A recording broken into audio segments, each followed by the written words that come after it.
காவேரி நதியின் நடுவே மிதந்து கிடக்கும் அழகான தீவில் அமைந்துள்ளது ஸ்ரீரங்கம். அதன் இதயத்தில் உலக புகழ்பெற்ற ஸ்ரீரங்கநாதர் கோவில். இந்த கோவிலின் வரலாறு ஆயிரக்கணக்கான ஆண்டுகளை கடந்தது. புராணங்களிலும் பழங்கதைகளிலும் தமிழ் இலக்கியங்களிலும் பெருமையுடன் வர்ணிக்கப்படுகிறது. ஆதிசேஷன் மீது அமைதியாக படுத்திருக்கும் ரங்கநாதர் வடிவம் முதலில் விபீஷணனுக்கு வழங்கப்பட்டதாக சொல்லப்படுகிறது. இலங்கையிலிருந்து வடக்கே செல்லும் போது பெருமாள் இந்த இடத்திலேயே தங்க விரும்பியதால் ஸ்ரீரங்கம் தெய்வீக மையமாக ஆனது.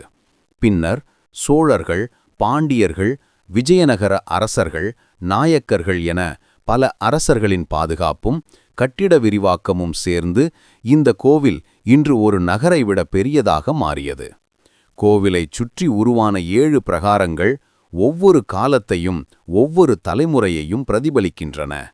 உலகத்தில் உயரமான கோபுரங்களுள் ஒன்றான ராஜகோபுரம் காலை சூரியன் பட்டால் தங்கம் போல மின்னும்.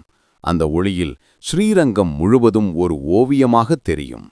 ஆழ்வார்களின் பாசுர ஒலிகள், கோவில் வழிபாட்டு நாதஸ்வரம், ரதத்தின் சலசலப்பு, இவை அனைத்தும் சேர்ந்து இந்த கோவிலை ஒரு ஆன்மீக உலகமாக மாற்றுகின்றன.